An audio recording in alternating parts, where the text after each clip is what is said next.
क्या 5G technology से Chinese virus फैलता है? क्या पूरी दुनिया में फैले चाइनीज वायरस की वजह ये 5G टेक्नोलॉजी है? आप लोग इंटरनेट पर इससे रिलेटेड वीडियोस देखकर बहुत कंफ्यूज हो गए होंगे और आप भी उन लोगों के बहकावे में आ गए होंगे और ये मान बैठे होंगे कि 5G टेक्नोलॉजी ही इस चाइनीज वायरस के फैलने की सबसे बड़ी वजह है। तो आज आपके सारे डाउट खत्म हो जाएंगे। बस बने रहिए इस वीडियो के साथ। हर 10 साल में एक नई मोबाइल टेक्नोलॉजी आ जाती है जो मोबाइल टेक्नोलॉजी को एक नए शिखर पर पहुंचा देती है। सबसे पहले आया था 1G जो 1980 के दशक में लॉन्च किया गया था और इसकी वजह से सेलफोन पर बात हो पाती थी। 1G की मदद से ही वॉइस कॉल का ज़माना आया था और यह मोबाइल टेक्नोलॉजी में एक रिवॉल्यूशन था।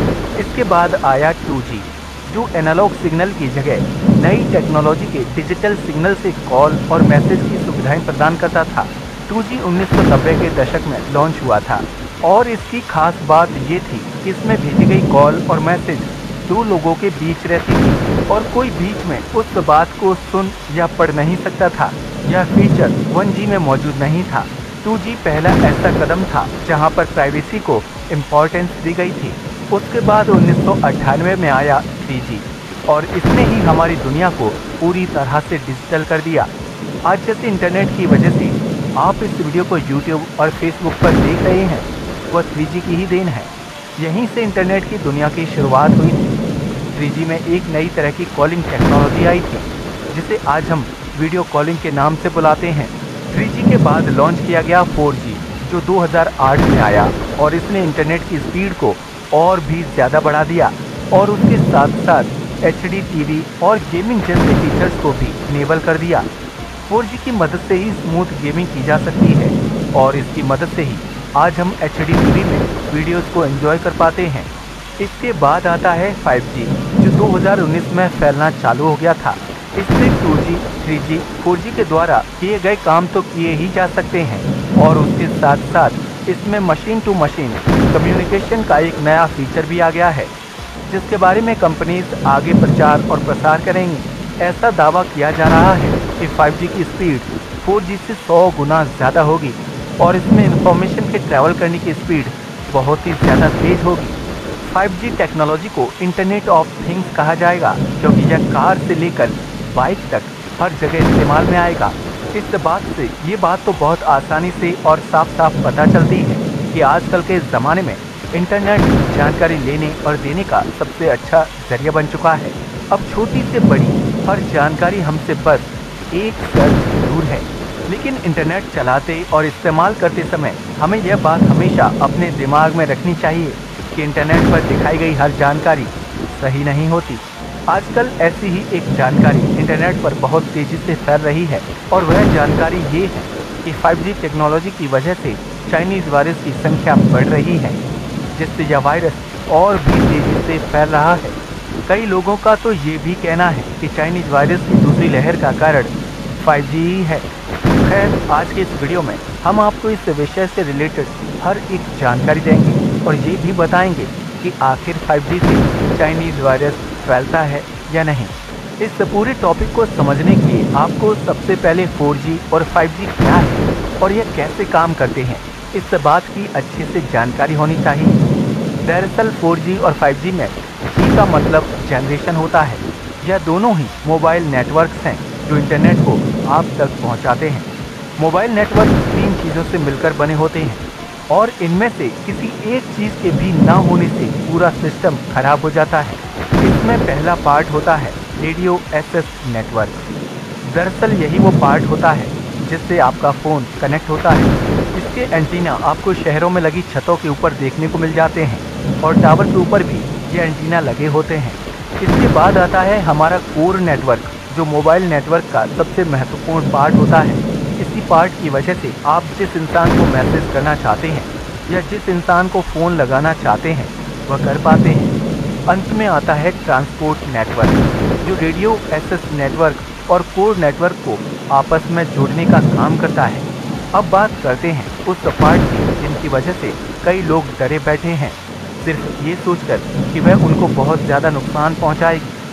आप अभी तक समझ ही चुके होंगे हम मोबाइल और इलेक्ट्रॉनिक डिवाइसेस से निकलने वाली वेव्स की बात कर रहे हैं, जिन्हें वैज्ञानिक भाषा में रेडियो वेव्स कहा जाता है, क्योंकि ये सबसे पहले रेडियो जैसे डिवाइसेस के द्वारा छोड़ी गई थी। इन वेव्स का कम्युनिकेशन में 120 साल से भी पहले से इस्तेमाल हो रहा है।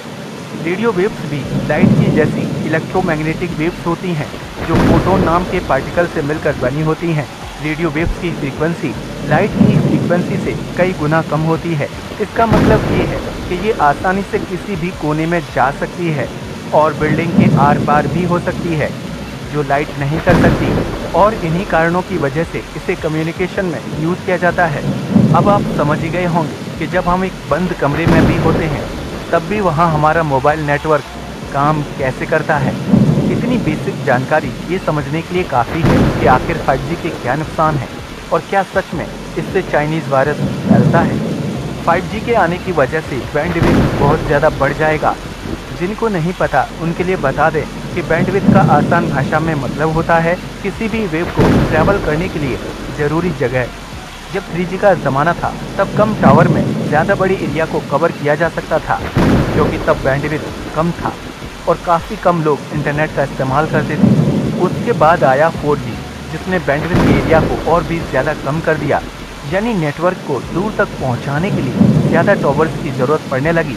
और अब 5G के आने की वजह से एक टावर बहुत कम दूरी तक ही नेटवर्क को पहुंचा पाएगा, जिसका मतलब यह है कि 5G की वजह से टावर की संख्या बहुत तेज़ी से बढ़ जाएगी। जैसा कि हमने आपको वीडियो के पहले भाग में बताया कि नेटवर्क रेडियो वेव्स पर काम करते हैं, फिर चाहे वो 4G हो या 5G। 5G नेटवर्क में 6 गीगाहर्ट्ज़ की रेडियो फ्रीक्वेंसी का इस्तेमाल होगा, और परेशानी खड़ी करने वाली बात ये है कि इसी फ्रीक्वेंसी की रेडियो वेव्स को सैटेलाइट्स में भी यूज़ किया जाता है, जिसका मतलब ये है कि आने वाले समय में जब 5G का इस्तेमाल ज़्यादा हो जाएगा, तब यह रेडियो वेव्स आपस में डिस्ट्रैक्ट करने लगेंगी, जिससे या तो सैटेलाइट कम्युनिकेशन को नुकसान होगा या फिर 5G नेटवर्क को। और ऐसा भी हो सकता है कि यह दोनों ही एक दूसरे के लिए परेशानियां खड़ी कर दें। ऐसा अनुमान लगाया गया है कि 2025 तक 5G के 2.6 बिलियन कस्टमर्स हो जाएंगे, और यह नवंबर 2030 तक 5.8 बिलियन तक पहुंच जाएगा। तब हर साल 125 बिलियन से भी ज़्यादा इंटरनेट डिवाइस को 5G के द्वारा चलाया जाएगा, जो हमारे पर्यावरण के लिए अच्छा नहीं होगा। अगर ऐसा हुआ तो 5G अकेले ही पूरी दुनिया के 14% ग्लोबल वार्मिंग गैसेस को वातावरण में छोड़ने वाली टेक्नोलॉजी बन जाएगी। 5G का एक नुकसान जो काफ़ी बड़ा हो सकता है, यह है इसकी वजह से जानवरों, खासकर पक्षियों के इकोसिस्टम में बदलाव आते हैं। पंजाब यूनिवर्सिटी के द्वारा की गई एक स्टडी में यह पता चला है कि जब स्पैरो यानी गौरैया के अंडों को 5G के टावर के आसपास रखा गया तो उसके अंडे के आकार में बदलाव पाया गया, और यह सिर्फ 5 मिनट से 30 मिनट के बीच में हुआ।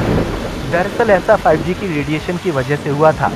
स्पेन में भी इस बात पर रिसर्च की गई और उन्हें पता चला कि टावर से निकलने वाली रेडिएशन की वजह से पक्षियों की घोंसला बनाने की शक्ति और अपने बच्चों को वापस से ढूंढने की शक्ति भी खत्म हो रही थी। जब 5G की रेडिएशन पक्षियों पर असर करती है तो उसकी वजह से वह अपने घर का रास्ता तक भूल जाती हैं, और जो पक्षी एक देश से दूसरे देश तक हर साल माइग्रेट करते हैं, वो भी 5G के असर में अब ऐसा नहीं कर पाएंगे। इसकी वजह से कई पक्षियों के विलुप्त होने के भी आसार बढ़ सकते हैं। कुछ उसी तरह जिस तरह 4G के आ जाने से गौरैया का दिखना बंद हो गया था, और आज बहुत कम ही गौरैया देखने को मिलती हैं। 5G का पक्षियों पर ही नहीं बल्कि मधुमक्खियों पर भी असर पड़ता है। जब मधुमक्खियाँ 5G की रेडिएशन का सामना करती हैं तो वो अपने घर को भूल जाती हैं, और यहाँ तक कि कई बार तो उनकी मृत्यु भी हो जाती है। हालांकि इसका इंसानों पर कोई सीधा असर नहीं है। कई वैज्ञानिकों का ये भी मानना है कि 5G के आ जाने से ई वेस्ट यानी इलेक्ट्रॉनिक चीज़ों के द्वारा किए गए वेस्ट की मात्रा बढ़ जाएगी, क्योंकि जब मार्केट में नई 5G फ़ोन आ जाएंगे तो लोग 4G को छोड़कर 5G की तरफ बढ़ेंगे, जिससे 4G फ़ोन मार्केट से हटेंगे और ई वेस्ट को क्रिएट करेंगे। ई वेस्ट से भी बहुत ज़्यादा हार्मफुल रेडिएशन निकलती है जो जानवरों तक को मार सकती है। ई वेस्ट को डिकम्पोज होने के लिए 50 से 60 हज़ार साल लगते हैं, यानी जब तक हम इंसान इस पृथ्वी पर रहेंगे तब तक ये हमें नुकसान पहुंचाते रहेंगे। खैर 5G के नुकसान इंसानों पर बिल्कुल ना के बराबर हैं। सेलफोन को अपने आसपास रखने की वजह से इंसानों के शरीर का तापमान बढ़ेगा, जिससे उस एरिया के कुछ सेल्स डिस्ट्रॉय हो सकते हैं। इसके अलावा 5G का इंसानों के ऊपर कोई भी गहरा प्रभाव नहीं होगा। ऐसा मैं नहीं बल्कि 240 वैज्ञानिकों के द्वारा किए गई एक रिसर्च में बताया गया है।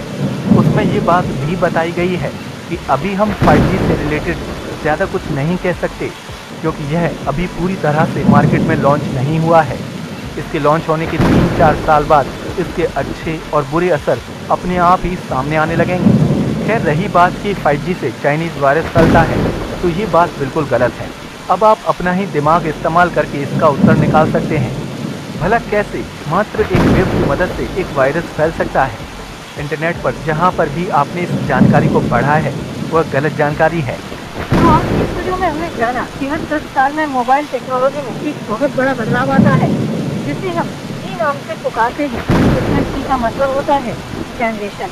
अब हमारे पास 5G यानी 5th जनरेशन की मोबाइल टेक्नोलॉजी आ चुकी है, जिसका सीधा असर पक्षियों और मधुमक्खियों पर पड़ेगा, लेकिन इसका असर इंसानों पर नाम मात्र ही होगा। ऐसा दावा किया जा रहा है कि 5G की स्पीड 4G के मुकाबले 100 गुना ज्यादा होगी, जो इंटरनेट को यूज करने की मुश्किलों को दूर कर देगा। वीडियो को शेयर जरूर करें ताकि आपके दोस्त और जानने वाले भी जान सके कि आप इंटरनेट द्वारा वीडियो देखते हैं, साथ ही आपको